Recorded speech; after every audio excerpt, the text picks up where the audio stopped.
The American-Israeli alliance is over. At least, it will be.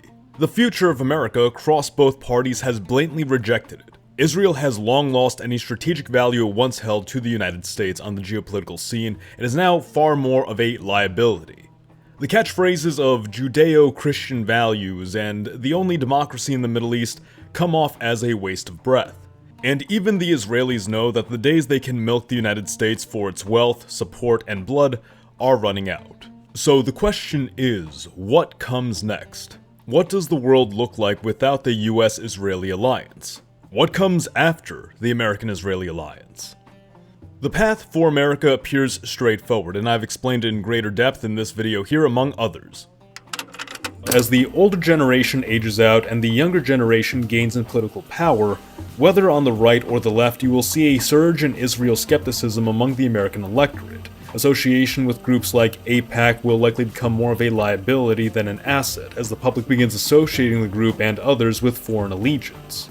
Frankly, the United States doesn't need Israel, but Israel sure needed the United States. The United States have effectively been Israel's patron, their enabler throughout the majority of their existence. Without America, Israel could not have gotten as far as it now has, but now it may have grown beyond America's control.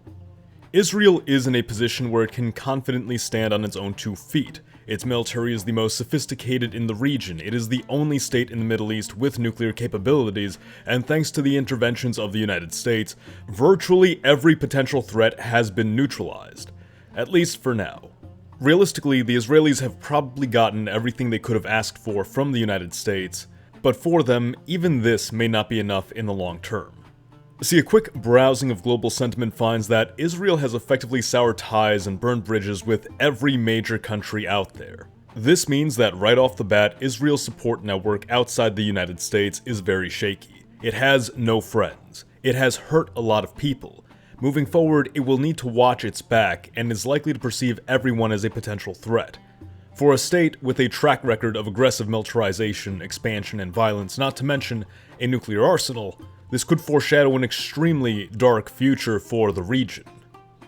Those poor foreign relations, especially within Israel's immediate neighborhood, paint a picture of peace or tolerance currently held up by a delicate combination of convenience, American effort, and a sensitive power balance. Remove America from the equation, add time, and any illusion of lasting peace in the Middle East will be broken. The problem is, President Trump and many of his predecessors have gone out of their way to try to accommodate Israel in a region it was never truly welcome in. This attempted accommodation came at the cost of destabilizing war after destabilizing war, the toppling of regime after regime. And while states like Egypt, Syria, and Iraq have been pacified, their history with Israel hasn't been forgotten, as they are repeatedly reminded of it in the present. Whether it be the Israeli campaign against Iran, Lebanon, or the Palestinian population, the Israelis continue to demonstrate to those around them a persistent determination to consolidate more and more control, something which figures like America's ambassador to Israel, Mike Huckabee, effectively gave him carte blanche to pursue, arguing that Israel is perfectly within its right to annex lands from its neighbors as spoils of war because the entire Middle East was promised to them 3,000 years ago. Even the Egyptians and Jordanians, generally regarded as the most supportive or pacified of Israel's neighbors, have increasingly lost their patience with the state throughout Israel's war with Gaza, Lebanon, and Iran. To put things in perspective, despite economic entanglement and US pressure, less than 10% of the Egyptian population supports their current recognition of the State of Israel, and Jordan, less than 6% of the population. Even if the governments are swayed toward maintaining friendly relations, public opinion clearly is not there. For regimes generally regarded as semi-authoritarian, that may not seem like such a big deal, but over 90-10 disparity is absolutely significant, especially when we consider the second part of this equation. An ending of the US-Israeli relationship means a dramatic reduction, if not complete pullout of the US from what it regards as the Israeli sphere. On the surface, we of course know that Israel has historically been the largest recipient of US foreign aid, but who stands in spots 2 and 3? Egypt and Jordan, precisely for the purpose of keeping their governments stable, compliant, complacent. They were the earliest of Israel's adversaries to recognize the state, and they did so specifically at America's request. So what happens when America leaves? Without US funding, Jordan's government faces the prospect of a financial crisis, and the monarchy, if perceived as too politically weak against Israel, which a huge segment of the population regards as an existential threat, may suddenly become susceptible to revolution.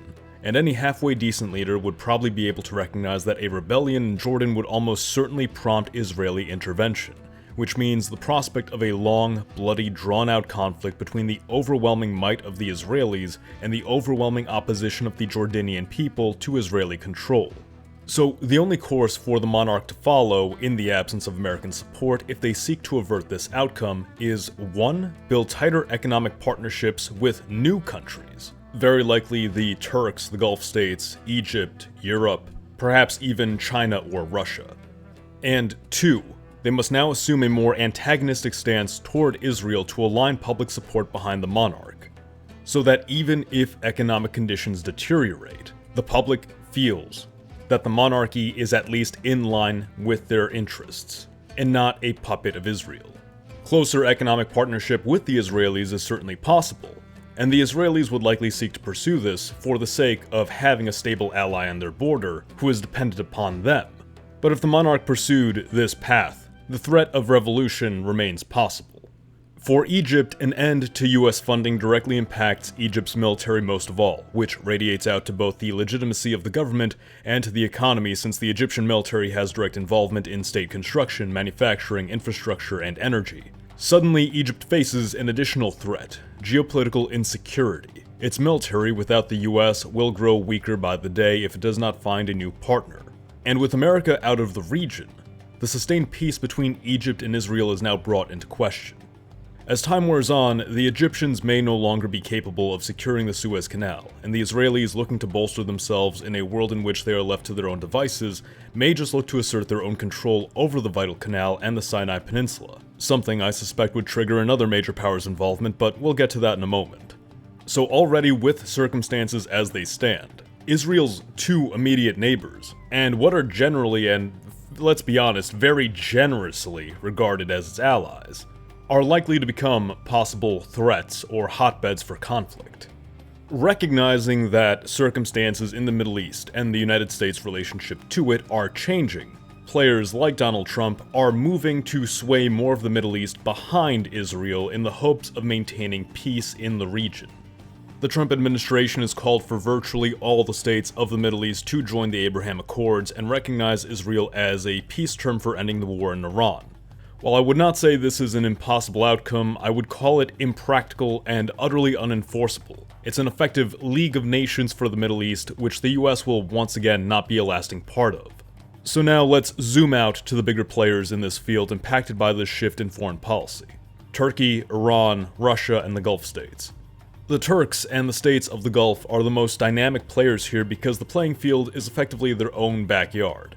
Iran as well, but obviously they're a unique circumstance right now. Regardless of what transpires with Iran, circumstances are likely to leave them temporarily recovering from the war with Israel and the United States over the next few years. But based on present trends, they will rebound as a staunch pillar of opposition to the Israelis, Gulf states, and potentially the Turks. They remain a pariah state, but likely one that will adapt to its new circumstances. Whatever the outcome of that conflict, a withdrawal of the United States from the region could embolden both Turkey and the Gulf states to intensify their own stance of opposition to Israel for the purpose of asserting their claim as leader of the Islamic world. I explained that more in depth in this older video here, but effectively the Islamic countries of the Middle East are locked in something of a cold war to define the identity of the region. And a very key victory every player has sought to claim for themselves, to really prove themselves as that leader to everybody else, is to utterly defeat Israel and secure a homeland for the Palestinians. Egypt at the time was a lead player in the game and represented a more secular Arab nationalist identity, something which could be reignited in small part, but we'll get to that later. The Iranians represented the most militantly and explicitly anti-Zionist identity, but were always restrained by their distinct Shia background, which clashed with the majority Sunni region. Not to mention their own Persian identity, which also clashed with the region's Arab identity. The Turks attempt to represent a broadly Islamist identity as they themselves are restrained by their non-Arab identity, as the Persians are, as well as their secular government. They can't be a religious leader, but they can be a leader of a culturally Islamic world. The Gulf states, the Saudis specifically, represent an aggressively scripturalist Sunni identity, but have long been restrained by their relationship with the United States and Israel, as many in the region now perceive them as tacitly accepting Zionism. To not beat around the bush, the Turks want this more than the Saudis. Saudi Arabia and the Gulf states have a good thing going with their energy economy and appear to be easing ever more into a position of comfort with their role not as a geopolitical Islamic leader, but a energy and culture leader. The UAE and Bahrain have already enthusiastically thrown their lot behind the Abraham Accords, and Saudi Arabia has long cooperated with Israel behind the scenes to counter Iran. Yes, a rivalry for the region's identity, but also as an economic rival in the Gulf. I'll explain this further as we get back to Egypt and Turkey, but the Saudis are more pragmatic than they seem, and may be willing to alter their allegiance depending on how geopolitics develop in the region.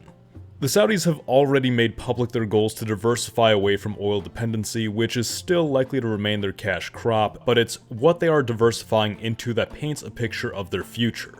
Resorts, tourism, tech, media, all backed by foreign investment. The Saudis, from my perspective as an American, are effectively rapidly transforming themselves from the Bible-thumping South of pre-1950s America into what Nashville, Atlanta, and Miami have become today. Less radicalized, slowly secularizing, seeing older values transform into more cultural quirks, all while building out industries that share that culture through media and tourism. In the long term, the Gulf will most likely tolerate Israel and probably become a regional economic partner to it, but there is still room for tension. Turkey is in not as comfortable a spot. To their west is the European Union, noteworthy trade partners, NATO allies, but also a region increasingly skeptical and weary of Turkish ambitions on the EU country of Cyprus, not to mention its authoritarian tendencies and apparent desire to exploit the European market. To the east is Russia, historically an arch rival, and while moves toward pragmatic partnership have been made, conflicting ambitions for their shared sphere do leave them at odds which will be difficult to overcome once those ambitions come back into focus for one or the other. Anticipate quite a few standoffs between the Europeans, Russians, and Turks that will break one way or another based on who hates who more.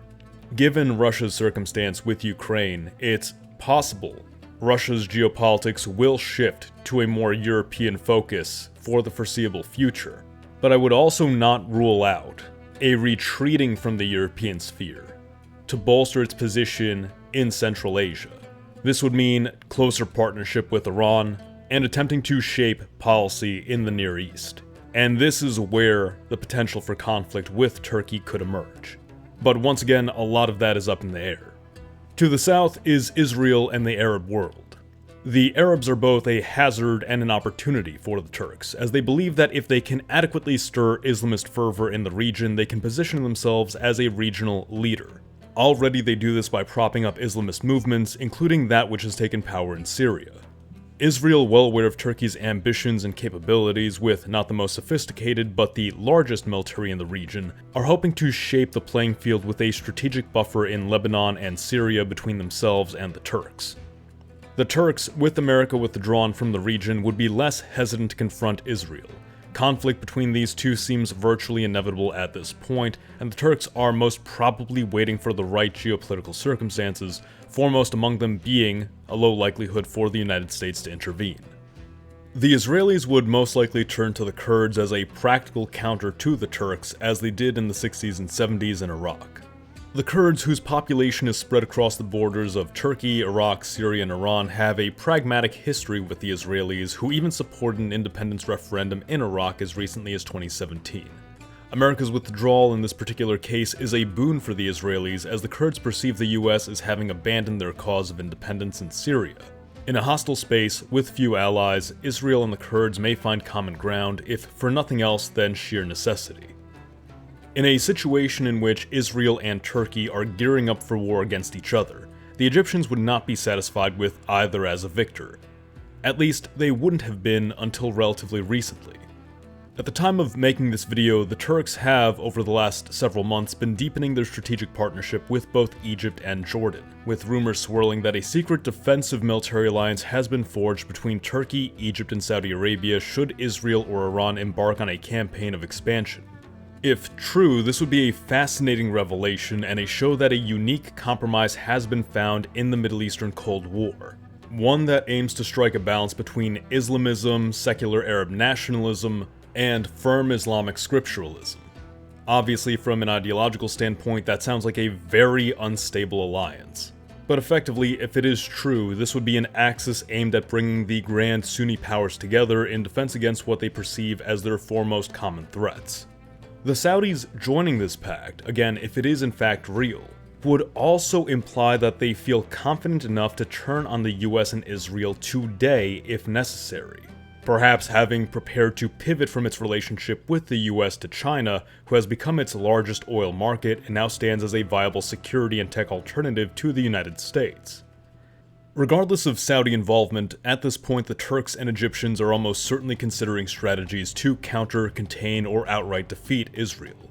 And with the largest Arab population and the largest military in the Middle East working together, that puts the Israelis in a serious conundrum. I tell you, so much fuss and trouble and war crimes from this one little country that's smaller than Belgium. Maybe things would have been easier if Israel never existed. Hey, wait a second. We've got an alternate history channel, and wouldn't you know it, we literally have a new video on exactly that topic. We'll have a link to that at the end of this video, as well as in the description. And hey, while we're here, if you've enjoyed this content so far, drop us a like, hit the hype button, it pops up right after you hit the like button, and don't forget to subscribe for more. And if you'd like to go a step further, you can support the channel by becoming a channel member or a Patreon donor. Finally, let's thank all of our top tier channel members and donors who make these videos possible. Now enter Europe, China, and India.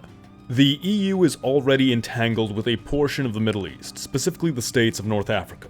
Morocco is a migration barrier for Europe. There's a two-way supply chain that benefits both parties, but most importantly is their phosphate reserves. For anyone unfamiliar, phosphates are a crucial component in fertilizers, and I go over the details of why Europe needs more of them in this video here. But just to summarize, if the Europeans want to reach a degree of agricultural security outside the US and Russia, phosphates and fertilizers are of utmost importance. Tunisia is another migration choke point and heavily depends upon Europe's economy to keep it stable. Vice versa, Tunisia's stability keeps hordes of migrants from flooding in. Algeria is one of Europe's chief suppliers of natural gas and oil, especially following the break with Russia. Further, Algeria goes beyond migration checks and actually cracks down on terror threats that arise from the Sahel region, ensuring that they don't reach Europe. In turn, Europe provides Algeria tech and manufactured goods, which enable it to be one of the most powerful forces in Africa.